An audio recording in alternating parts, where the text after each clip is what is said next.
ಪ್ರಭುವಾಗು, ಆಚಾರ ಕರಸಾಗು, ನೀತಿಗೆ ಪ್ರಭುವಾಗು, ಮಾತಿನಲ್ಲಿ ಚೂಡಾಮಣಿಯಾಗು, ಮಾತಿನಲ್ಲಿ ಚೂಡಾಮಣಿಯಾಗು ನನ್ನ ಕಂದ, ಜ್ಯೋತಿಯೇ ಆಗು ಜಗಕ್ಕೆಲ್ಲ. ವೇದಿಕೆ ಮೇಲೆ ಆಸೀನರಾಗಿರುವ ಎಲ್ಲ ತಾಯಂದಿರಲ್ಲಿ, ವೇದಿಕೆ ಮೇಲೆ ಆಸೀನರಾಗಿರುವ ಎಲ್ಲ ಹಿರಿಯರಲ್ಲಿ, ಆಗಮಿಸಿರುವ ಎಲ್ಲ ಶರಣರಲ್ಲಿ ಸದಾನಂದ ಪಾಟೀಲ್ ಅವರಿಗೆ ಶರಣಾರ್ಥಿಯನ್ನು ಸಲ್ಲಿಸಿ, ಇದೊಂದು ವಿಶೇಷವಾದ ಕಾರ್ಯಕ್ರಮ ಇದು. ಮಾನವ ಹಕ್ಕುಗಳ ಒಂದು ಕಾರ್ಯಕ್ರಮ. ಯಾಕೆ ನಾವು ಕಳ್ಕೊಳ್ತಾ ಇದ್ದೀವಿ ಅಂತಂದ್ರೆ ಅದಕ್ಕೆ ಮೊದಲಿಗೆ ಒಂದು ನಾವು ಶ್ಲೋಕವನ್ನು ಹೇಳಿದೆ, ಜಾನಪದ ಒಂದು ಇದನ್ನು ಹೇಳಿದೆ. ನಾವು ಅದನ್ನೆಲ್ಲ ಕಳ್ಕೊಳ್ತಾ ಇದ್ದೀವಿ ಅಂತೇಳಿ ಎಲ್ಲವನ್ನೂ ಕಳ್ಕೊಳೋದಂತ ಹೊಟ್ಟಿದ್ದೀವಿ ನಾವೆಲ್ಲ. ನೋಡ್ರಿ, ಆ ಕಾಲಕ್ಕೆ ಹೊಟ್ಟೆಗೆ ಇಟ್ಟಿಲ್ಲದೆ ಇದ್ದರು, ಜುಟ್ಟಿಗೆ ಮನೆಗೆ ಇಲ್ಲದಿದ್ದರು, ಮಾನ ಮುಚ್ಚಿಕೊಳ್ಳೋದಕ್ಕೆ ಸರಿಯಾಗಿ ಬಟ್ಟೆ ಇಲ್ಲದಿದ್ದರು, ಒಬ್ಬ ಹೆಣ್ಣುಮಗಳು ತನ್ನ ಹರಿದ ಬಟ್ಟೆಯನ್ನೇ ಒಂದು ಇದನ್ನು ಮಾಡಿ ತೊಟ್ಟಲನ್ನು ಮಾಡಿ ಆ ತೊಟ್ಟಲಲ್ಲಿ ಹಾಕಿ ಎಷ್ಟು ಚೆನ್ನಾಗಿ ಮಾತನ್ನು ಹೇಳ್ತಾಳೆ. ಆಚಾರ ಕರಸಾಗು, ನೀತಿಗೆ ಪ್ರಭುವಾಗು ಅನ್ನೋ ಮಾತನ್ನು ಹೇಳ್ತಾಳೆ.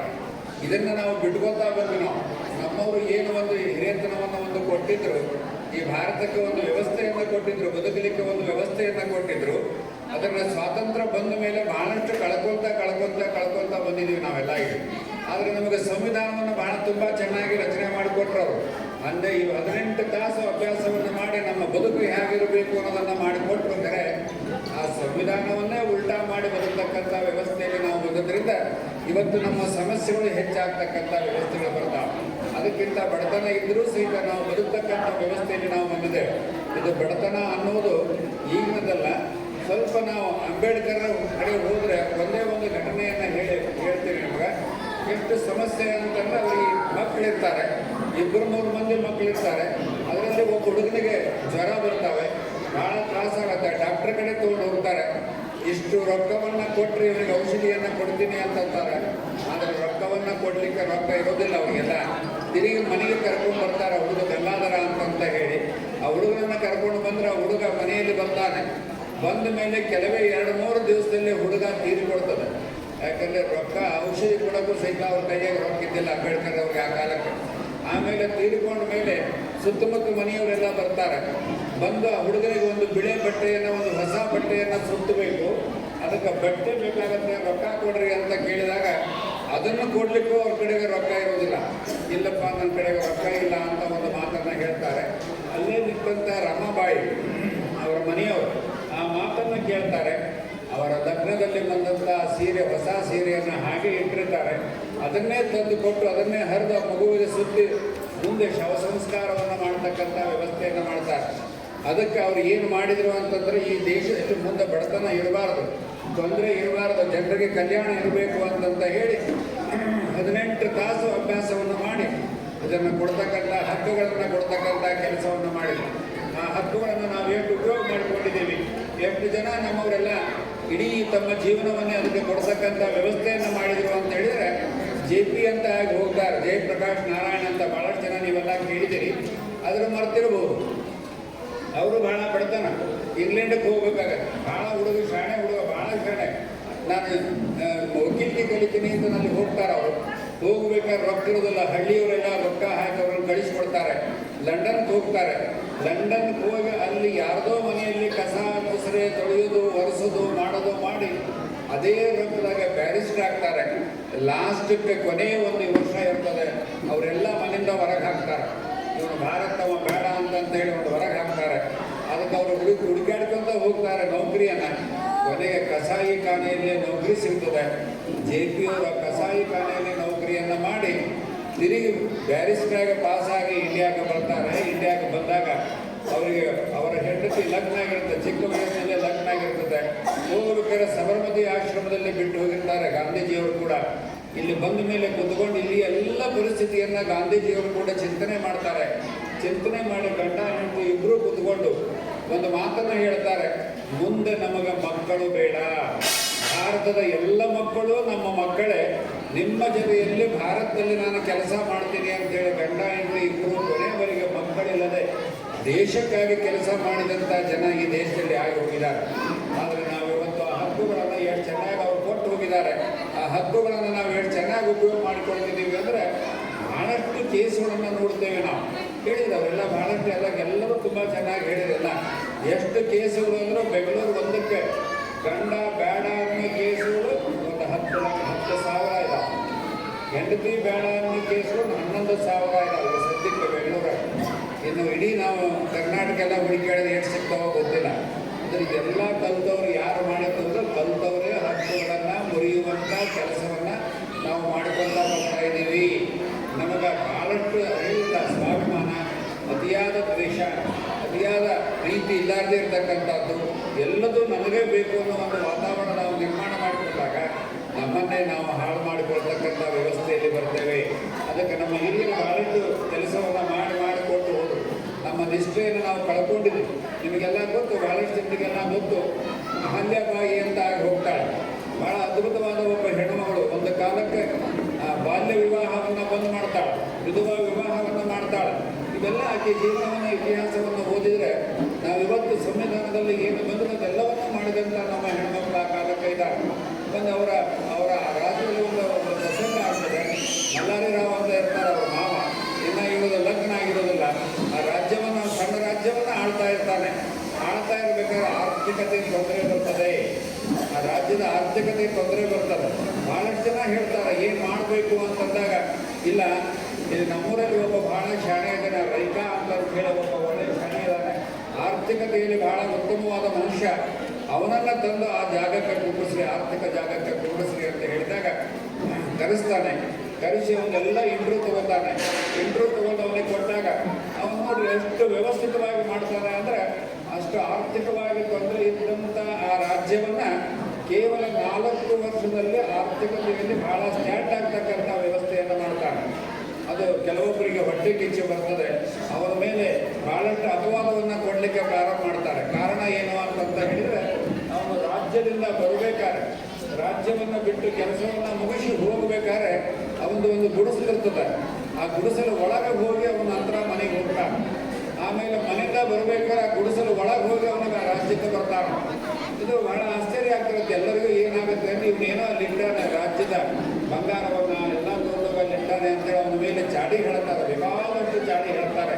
ಬೇಕಾದಷ್ಟು ಚಾಡಿ ಹೇಳಿದ್ರು ಸಹಿತ ಅವನೇನು ಕೆಲಸ ಮಾಡ್ತಾನೆ ಇರ್ತಾನೆ. 1 ವರ್ಷ ಆಗುತ್ತೆ. ಮಲ್ಲಾರಿ ರಾವ್ ಕೇಳಿ ಬೇಸರ ಆಗುತ್ತೆ. ಒಂದು ದಿವಸ ಚೆಕ್ ಮಾಡಬೇಕು ಅಂತಂತೇಳಿ ಹೋಗ್ತಾನೆ.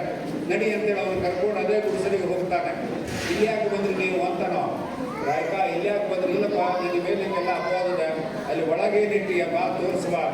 ಒಳಗೆ ಹೋಗ್ತಾನೆ. ಅವನು ರಾಯ್ಕಾನು ಹೋಗ್ತಾನೆ, ಅವನು ಹೋಗ್ತಾನೆ. ಒಂದಿಬ್ಬರು ಬಾಡಿ ಗಾರ್ಡ್ ಹೋಗ್ತಾರೆ. ಹೋದಾಗ ಅದು ನೋಡೋದಲ್ಲಿ ಒಂದು ಪೆಟ್ಟಿಗೆ ಇರುತ್ತೆ. ಏನೈತೆ ಪೆಟ್ಟಿಗೆ? ತಗೊಂಬ ಅಂತಾರೆ. ತಗೊಂಬಂದಿಂದ ಒಂದು ಸ್ಟೂಲ್ ಮೇಲೆ ಹೊರಗಿಡಿಸ್ತಾರೆ.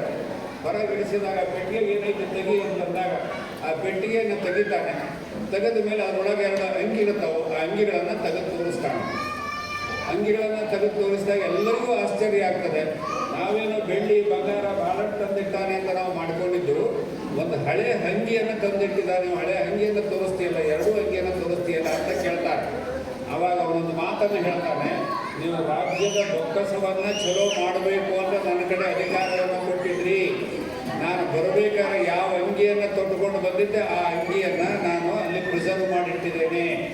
ಯಾಕೆ ಅಂದರೆ ನಿಮ್ಮ ಹಣ, ನಿಮ್ಮ ರೊಕ್ಕ, ನಿಮ್ಮ ಇದು ನನ್ನ ತಲೆಯಲ್ಲಿ ವಿಷವನ್ನು ತುಂಬಾರ್ದು, ಕೆಟ್ಟದನ್ನು ತುಂಬಾರ್ದು. ದೇಶಕ್ಕಾಗಿ ಕೆಲಸ ಮಾಡೋದನ್ನ ಮಾಡಿದ್ರೆ ಹೊರತು ಯಾವ ಹೋಗ್ಬೇಕಾದ್ರೆ ಅಂಗಿ ನೋಡ್ತೀನಿ, ಬರಬೇಕಾದ್ರೆ ಅಂಗಿ ನೋಡ್ತೀನಿ. ಕೆಟ್ಟ ವಿಷಯ ನನ್ನ ತಲೆಯೊಳಗೆ ಬರಬಾರ್ದು ಅಂತೇಳಿ ಅಂಗಿಯನ್ನು ನೋಡಿ ಒಳಗೆ ಬರ್ತೀನಿ. ಇಲ್ಲಿವರೆಗೂ ನಿಮ್ಮದು ಯಾವುದೂ ಹಣವನ್ನು ಮುಟ್ಟಿಲ್ಲ ಅಂತ ನಾವಾಗ ಮಲ್ಲಾರಿ ರಾವ್ ಅಂತಾರೆ. ಎಂಥ ಅದ್ಭುತವಾದ ಮನುಷ್ಯಪ್ಪ ನೀನು ಅಂತಂದಾಗಿಲ್ಲ. ನಿಮ್ಮ ದೇಶ ಇಷ್ಟು ಚಲೋ ಆರ್ಥಿಕವಾಗಿ ಆಗಬೇಕಾದ್ರೆ ಆರ್ಥಿಕತೆಯಲ್ಲಿ ಕುತ್ಕೊಳ್ಳೋಂಥ ವ್ಯಕ್ತಿ ಬಹಳ ತುಂಬ ಚೆನ್ನಾಗಿರಬೇಕು. ಅದಕ್ಕೆ ನಾನು ಅದನ್ನು ಪಾಲಿಸಿಕೊಂಡು ಬಂದಿದ್ದೀನಿ.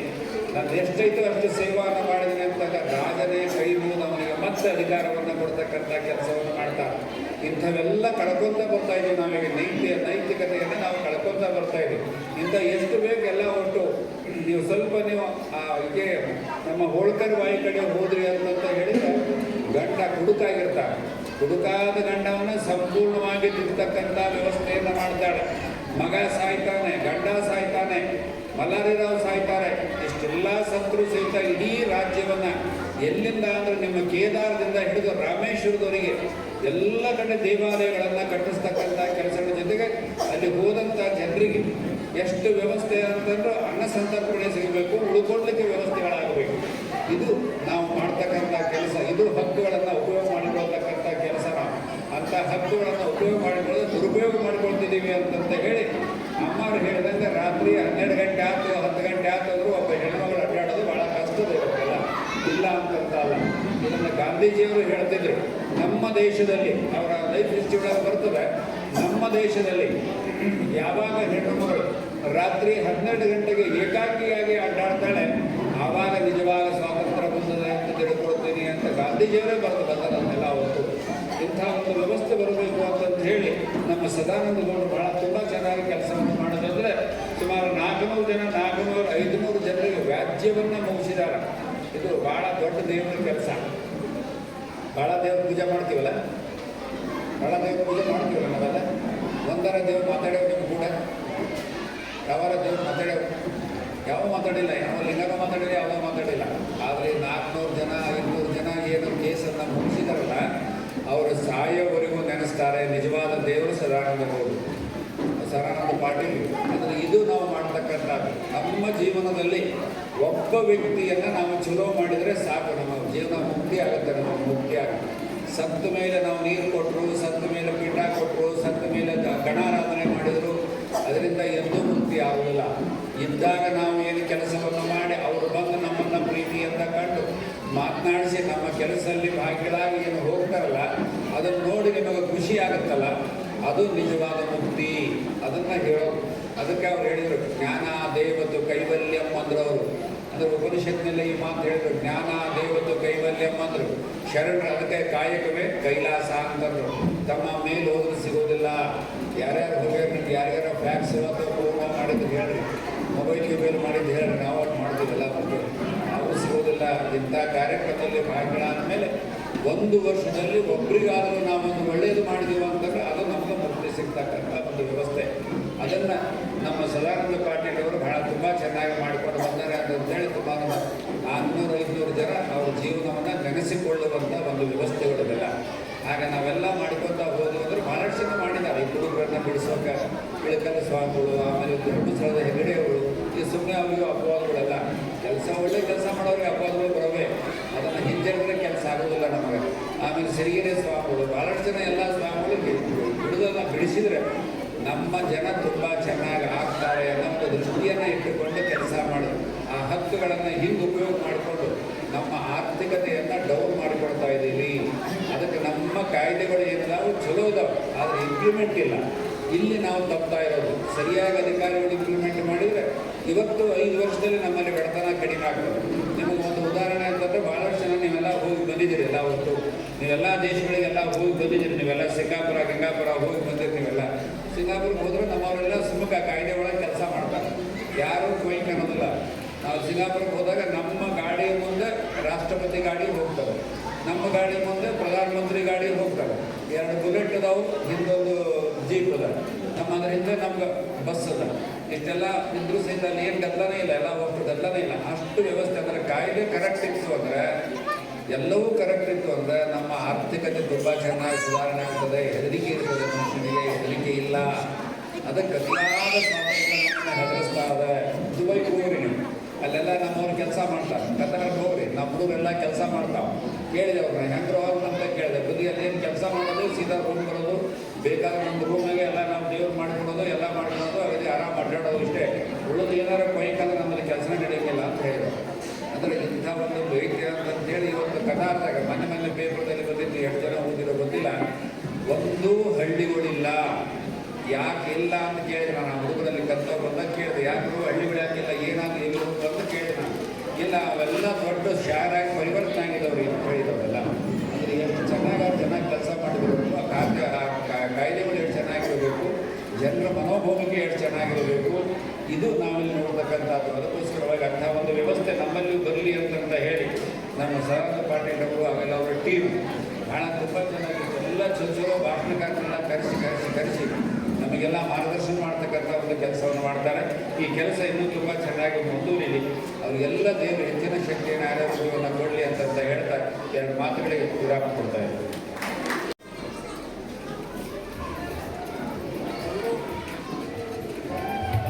ಜೊತೆಗೆ ಈ ಸನ್ಮಾನದ ಜೊತೆಗೆ ಗೌರವ ಕಾಣಿಕೆಯನ್ನು ಕೂಡ ಸ್ವೀಕರಿಸಬೇಕಂತ ಪ್ರಾರ್ಥನೆ. SP ಪಾಟೀಲ್ ಗೌರವ ಕಾಣಿಕೆ ಸ್ವೀಕರಿಸಬೇಕು.